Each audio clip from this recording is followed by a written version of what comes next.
ဒီနေ့ဗီဒီယိုကတော့ကျွန်တော်ဂျပန်လာခြင်းတဲ့လူတီးတဲ့မဟုတ်ပဲနဲ့လူငယ်အကုန်လုံးကိုရည်ရွယ်တဲ့ vlog တစ်ခုပေါ့နော်ဒါပြည်တွင်းမှာလည်း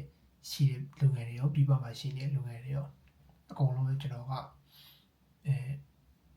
ည်ရွယ်တဲ့ vlog တစ်ခုပေါ့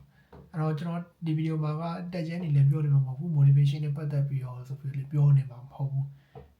ပိုင်လည်းပါလာမှာပေါ့လေအဲ့တော့အဓိကကျွန်တော်နှစ်ပိုင်းခွဲပြီးပြောချင်တာရှိတယ်နှစ်ပိုင်းခွဲပြီးနံပါတ်1ကကျတော့ကျွန်တော်တို့ရည်ရွယ်ချက်ကဘာလဲအဲ့တော့ဒီမိကုန်းကဗျာကျွန်တော်တို့ဘွားမှာတောက်လျှောက်မေးခံတာမြင်ကြည့်လိုက်ပါလို့မှာတော့ညီတော့အဲ့လိုမေးခံရင်နားထောင်ကောင်းမဲ့အဖြစ်လေးတစ်ခုပဲရွေးပြောလိုက်တာများတယ်အင်ဂျင်နီယာကြီးဖြစ်ချင်တာဒေါက်တာကြီးဖြစ်ချင်တာအဲ့လိုမျိုးပြောလေသူတို့အဲ့တော့ဘယ်လိုတွေးမလဲတော့မသိကိုကတော့ကိုချိန်တွေးရည်ချင်တာအဲ့တော့ကျွန်တော်တော့ဒါကျွန်တော်ပြောနေလို့နော်ဆရာကြီးလို့တော့မထင်နဲ့ကျွန်တော်မှလည်းကိုပြီးချိန်တဲ့ရည်ရွယ်ချက်ကိုသိခဲ့တာကလွန်ခဲ့တဲ့2နှစ်ကမှသိခဲ့တာကျွန်တော်အသက်ကအခု25ဆိုတော့ကျွန်တော်23နှစ်ပေါ့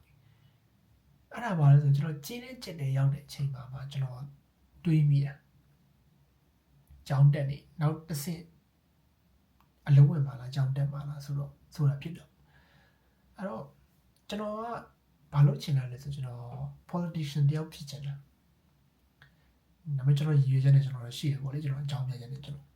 အဓိကြတော့ကျွန်တော်မပြောသေးပါဘူးအချိန်ရောက်ပါပဲအချိန်တန်ပါပဲပြောတော့အဲ့တော့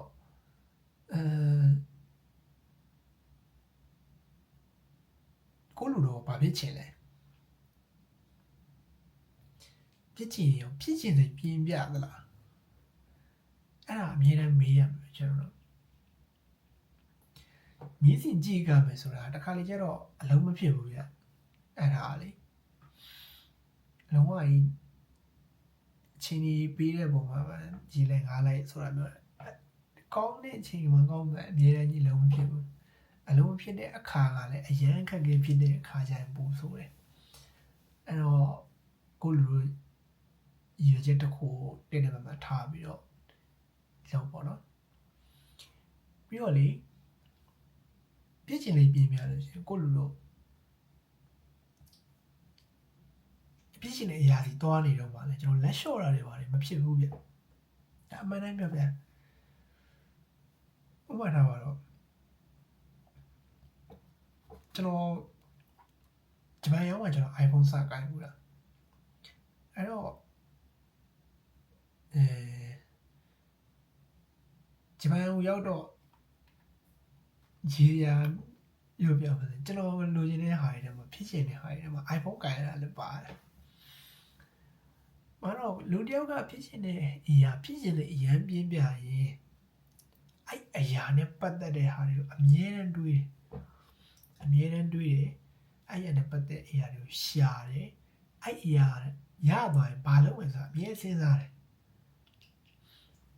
အဲ့တော့ကျွန်တော်ပထမဆုံးဘာလုပ်လဲဆိုရင်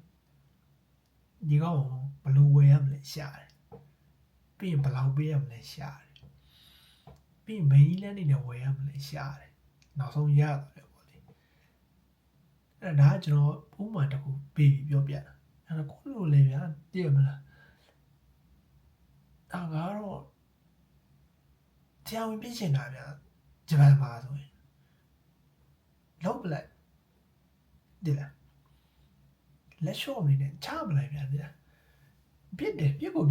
တော့အာမခံတယ်ဗျာဒီလားကိုလိုမဖြစ်ဘူးမဟုတ်ဘူးပြစ်တယ်ကိုလိုလုံးနေဖို့ပဲအရေးကြီးอ่ะအဲ့တော့ဒီလိုမျိုးစကားကကိုလိုကြားချင်ပါလဲကြားရမှာသူများစီရဒါကျွန်တော်တော့ပြောပြလိုက်တယ်ဒါအပြင်ပေါ့နော်အဆင်ပြေလားတော့အခုလက်လုံးချီနေဘလို့ရှိလဲတော့ဆိုတဲ့စကားတွေကြားခဲ့တယ်အခုနောက်ပိုင်းဘာလို့လူတွေကကိုဇက်နဲ့ကိုရှုပ်နေရတယ်တဲ့သူလည်းသူ့လုံးနေသူကိုလည်းကိုလုံးနေဘယ်သူမှမကြည်အောင်ဘယ်သူမှကိုမကြည်ရတာအဲ့ဒီမှာအချိန်လေးပေးပြီးကိုကိုလာပြီးတော့ပေါ်ရွေးတယ်အခုညီမစားတယ်ဆိုလို့ရှိရင်တော့ဒါကိုတော့တတ်ဖို့ရှိရလို့ပေါ့အဲ့တော့အ မြဲတမ်းပေါ့လေကိုဖြစ်ချင်တာတွေကိုကိုပြန်မေးပြီးလို့ရှိရင်လည်းအဲ့အတွက်ကိုကြိုးစားအားထုတ်မှုလို့ပေါ့ဒါနံပါတ်1ချက်နံပါတ်2ချက်ကကျတော့ကျွန်တော်တို့လူကြီးပြေးလာတဲ့အခါမှာဗျာထိန်းချောင်းရတာတွေဘယ်လိုပြောမသိရင်ပဲလေတိရအောင်လုပ်ရတာအများကြီးရှိတယ်ဗျာအဲ့ဒီမှာဘာလာပေါ့ဆိုဒီငွေကြေးနဲ့ပတ်သက်တဲ့စီမံခန့်ခွဲမှုပေါ့financial literacy လို့ခေါ်တယ်တင်ပါတယ် financial literacy ကအရေးကြီးတယ်ဗျကျွန်တော်တို့ဘလို့အရေးကြီးဆိုကျွန်တော်တို့တစ်ချိန်မှာဗျကိုယ့်ဘဝကိုကြောက်ရမှာဗျဒီလားပြည်တွင်းကလူတွေရောပြည်ပလူတွေကိုယ့်ဘဝကိုကြောက်ရမှာကိုယ့်ဘဝကိုကြောက်ရမှာဆိုတော့ဒီကိုရှန်တများပတ်စံကကိုသုံးတာနဲ့ဝင်ဝင်ထွက်ဝင်ညလားတွေကြည့်ရမယ်အလင်းလွတ်နေဘလို့ဖြစ်နေလဲကြည့်ရမယ်ဘလို့ယင်းနှမြုပ်နှံမလဲဆိုတာကြည့်ရမယ်ဒါတွေကိုကြည့်ပြီးတော့ကျွန်တော်တို့ကရှေ့ဆက်သွားအောင်ပါဆိုတော့ဒီဟောင်းမစီမံမခံခွဲတတ်လို့ရှိရင်ဟိုစကားဘလို့ဟိုအိမ်ပေါက်နဲ့ဖားကောက်လို့ဖြစ်နေကိုရသမျှအဖိတ်စီနေများပြီးတော့အဆင်ပြေမှာမဟုတ်ဘူးဒါကိုဘာလို့ကျွန်တော်ပြောရတာလဲဆိုလို့ရှိရင်ငွေရဗျာ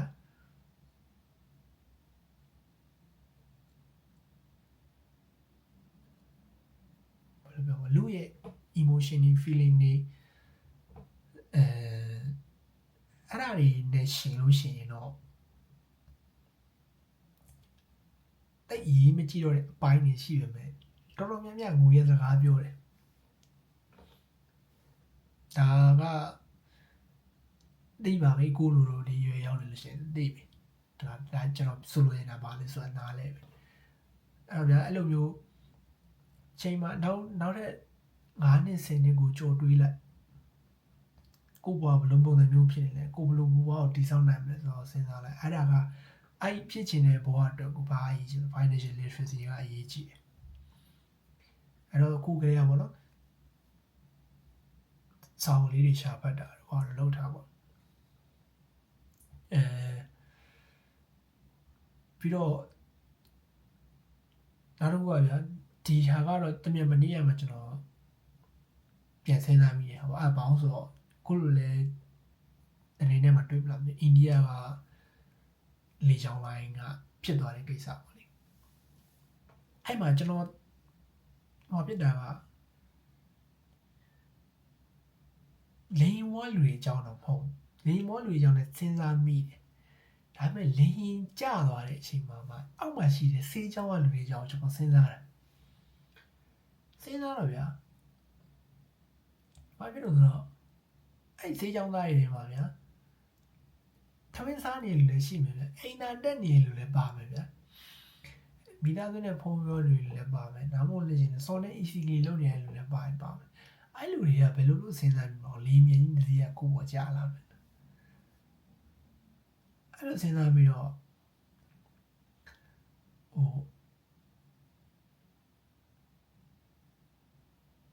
အခုလက်ရှိချိန်မှာကိုလုံးနေတာအကောင်းဆုံးလုပ်ဖို့ပေါ့လေဒီချိန်မှာတော့လာမရအောင်ကိုလုံးနေတာကအကောင်းဆုံးလုပ်လိုက်ဖို့ကျွန်တော်တော့အဲ့လိုတွေးမိတယ်ပြီးတော့မပြောနဲ့မဟုတ်ဘူးနောက်တစ်ခုကမပြောနဲ့မဟုတ်ပျော်ဒါပေမဲ့ limit နဲ့ပျော်ပေါ့လေ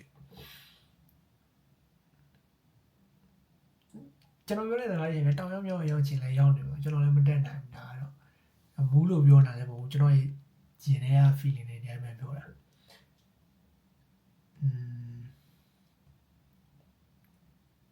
နောက်တစ်ခုရှိတာပေါ့လေကျွန်တော်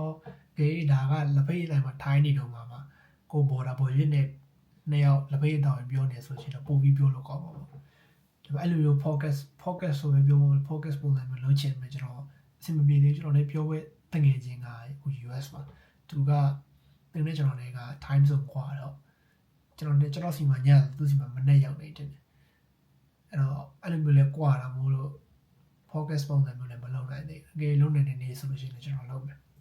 အဲ့ကိုလူတွေလည်း AC နားထောင်နေရတာပေါ့ဒီကနှစ်ခုပေါ့လေအဲ့နှစ်ခုပေါ့နံပါတ်1ကကိုပါဖြစ်ချင်တာလဲဆိုတာကိုစူးစမ်းပြီးတော့ရှာဖွေကြည့်ပါ ကေတွေ့သွားလို့ရှိရင်လည်းလုံးဝစူးစမ်းပြတည်လားနံပါတ်2ကကျတော့ခုနကျွန်တော်ကိုယ့်ဘဝကိုတိုးတက်အောင်လုပ်နိုင်မယ်လုပ်ပေးနိုင်မယ်ဒီ financial literacy ပေါ့ဒီတစ်ခုကအရေးကြီးတဲ့အရာတွေလို့ကျွန်တော်ထင်တယ်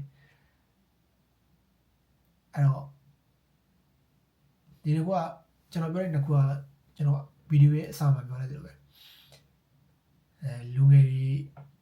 အပေါ်မှာဒီဂျပန်ကိုလာမဲ့လူမှာမဟုတ်ဘူးတော့အကုန်လုံးပေါ်မှာချိုးတဲ့အောင်မရှိမှလည်းကျွန်တော်မျှော်လင့်တယ်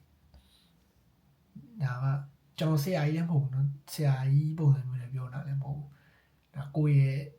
အတွေ့အကြုံပေါ်မှာမူတည်ပြီးတော့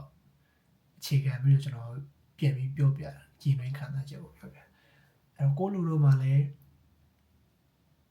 အဆင်မပြေတာတွေရှိလားဒါမှမဟုတ်လို့ရှိရင်လည်းရင်ဖွင့်နေတာတွေရှိလားပြောသွားချင်တာတွေရှိလားရှိလို့ရှိရင်ကျွန်တော်comment မှာပြောခဲ့တယ်အဲ့တော့အဲ့အရာတွေမှာမူတည်ပြီးတော့ကျွန်တော်လည်းဗီဒီယိုပြန်လုပ်ရင်လုပ်ပေးမယ်အဲ့တော့ဒီနေ့ဗီဒီယိုဒီလောက်ပဲနောက်နေ့မှာပြန်တွေ့မယ်ကျွန်တော် podcast လုပ်ဖို့လည်းစဉ်းစားထားတာရှိတယ်ကျွန်တော်လည်း podcast ပြောချင်လို့ရှိရင်ပြောခဲ့လိုက်ပဲဒီလားနောက်ဗီဒီယိုမှာပြန်တွေ့မယ် bye bye